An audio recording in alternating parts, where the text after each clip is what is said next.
getting up in the morning and seeing those viewers, you guys start playing. Because of this morning stream thing that happened, and I was there that early, a sort of competition started.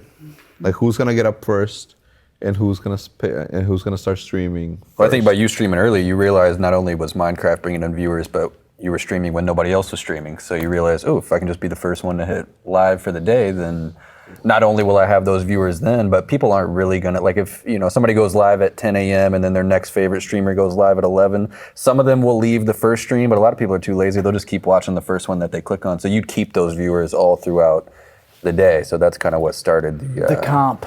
The comp. That was the worst thing to ever happen to us, bro, was the competition to who could wake up early. Oh my God, dude. That was the worst thing that could have happened. We were on the grind, bro. Because we were all working so well together, trying to build each other up, and then that happened, and once we realized that, everyone was all out for their own. Yeah. I don't think you guys even really talked about it either, did you? No. You just noticed progressively somebody wake up 15 minutes earlier. Be like, yo, what are you doing up at 7:30? Does he know what I'm doing? Well, I think looking back on it now, I mean that was just paranoia, motivation, and just competition. Yeah. Because again, none of us were really making great money at that moment in time, and so I actually don't think I actually don't think it was as immature as we think it was back then. I think, well, for me personally, I just didn't want somebody to take money out of my hand, right?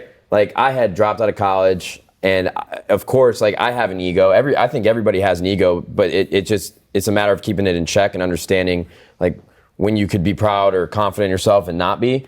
And at that time, I was one of the biggest players on the team, and I wanted the most people to be watching me because I knew that was going to mean that I could have more of a future with this career that I love. So I was just trying to make money. I was out for blood, man. I didn't want anybody taking my spot. Mm-hmm. Like I said, I had quit school, I'd quit my job, I'd moved out. I was all in. So it was really bad for us at that time. We definitely didn't have the best quality of life.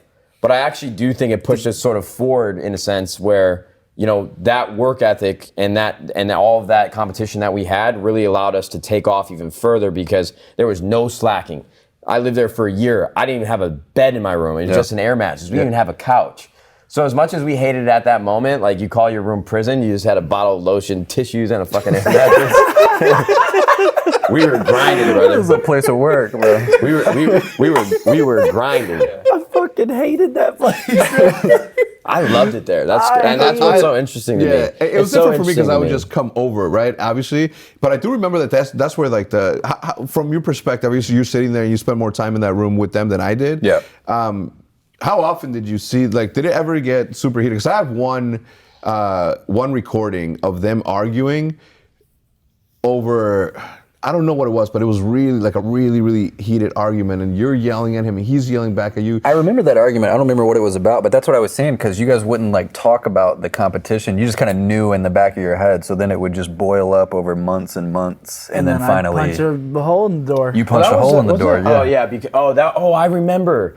It was because Seth and I were recording videos together, and we went into league play. And we both went off. That's what it we was. both went off. So Seth, I think... He got double nukes. Double swarm. He got double swarm, but I didn't die that game. Yeah, I was flawless. And Seth's like, I'm uploading it to my channel. I'm like, well, no, I'm uploading that to my channel, bro. I didn't die. He's like, but I got double swarms. I had more kills. I'm like, dude, this was a flawless Masters League play game. It's mine. And so me and Seth had back and forth, and then. And I'm sitting there. I'm sitting there, and I'm recording. Hole in the door. That's when I was on the HGH. That came that's down later. When Seth was fucking goddamn. Jacked. Yeah, that's. We'll talk about that fight because it did get super heated. I had to come and do that. But I remember that I'm recording. I have the recording, right? And you're screaming. He was like, "You're just a fucking asshole." And you're like, "You're so fucking stupid. You're delusional." You guys are this far apart, just yelling at the top of your lungs at each other, right? And I'm thinking in the back of my head, and I'm looking at Will and Merck, and I'm like, they could both upload the video because one perspective. Other perspective, literally two different gameplays, right? But they were so competitive at the time. And look, I'm glad that you guys were as competitive as you guys were because I think that it elevated you guys to be who you are today. But at the time, it was hard to see, and it created this weird vibe because the team, I didn't want the team to break up, and I'm like, man, they have to get along somehow, and that competition sort of blinded you guys in that very specific instant that said. you guys could have uploaded the same footage at the same time, and everybody would have gotten a different experience. Well, it still gets less views though. Nowadays, I'd have no problem doing that. Nowadays, obviously now I wouldn't have an issue with that. Yeah. I actually, you know what? Seth and I got into like arguments here or there over business, but I don't remember there being that weird Animosity? vibe. Yeah, animosity. I mean, maybe from time to time it felt weird being around each other because after those arguments, I mean, you're shoulder to shoulder with somebody that you just got in a huge blowout. Yeah. But I mean, for me, that house was one of my favorite chapters of my life, and so it was. I mean, I personally, it sucked when Seth moved out for a little bit. When I don't remember when that was. But yeah, I mean, Seth and I always got in arguments. Him and I both want to be the best. We want to be the biggest. We want to make the most money. That just egos clashed. Like you said, it also had its positive benefits too, though, because we've been competing in COD for so long. I don't think we really realized what competition outside of COD looked like. So it did push everybody to keep competing and keep that strong work ethic for creating content, videos, streaming, and we're still doing it. We definitely have good work ethic. Right. Yeah, 100%. to. Everyone did. No, everyone did. And you know, to everyone's credit in the house, it would have been really easy to upload like the drama side of Optic and really like get the views because it would have gotten views.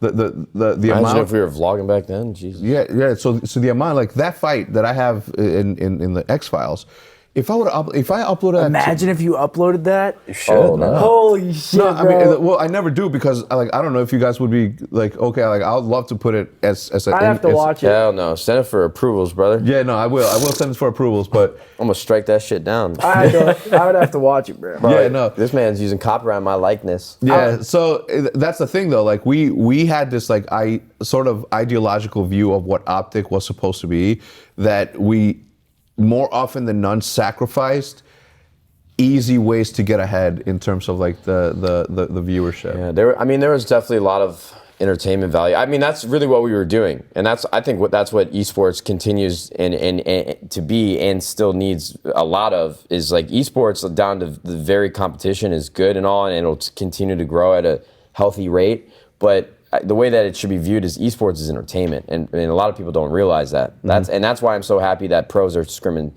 on stream again this year for Call of Duty. I'm leading that charge. Yeah, you're doing a fantastic job. I'm not letting my team not stream this year. And you're absolutely crushing it, man. And it's like even now too, being a part of like the LCS community, these players are so quiet and they don't. I mean, this is kind of off topic, but I'll just bring it out there. Yeah, please. For League of Legends specifically, I don't know how much you guys watch. Dude, when these guys like lose a scrim or if they lose a match, they'll just say, oh, they were the better team today. Dude.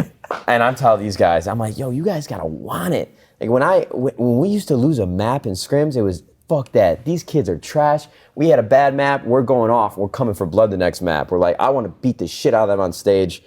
And I just think that esports holistically, everybody needs to understand that there is a necessity for entertainment. Absolutely. And that's something that Optic did really well. Yeah, and we're not saying, back. And we've never been the type to say, yo, WWE this shit. You know what I'm saying? Like, don't add like, but do take the liberty to offer a little bit of emotion for everybody to see. Like, I understand being, you know, big timer, like ice cold, like losing F it, you know, winning, awesome. But you know, if you give like the little bit of the oomph to let people know how you really feel, then you're connecting, because now you're opening up yourself to really be a part of something.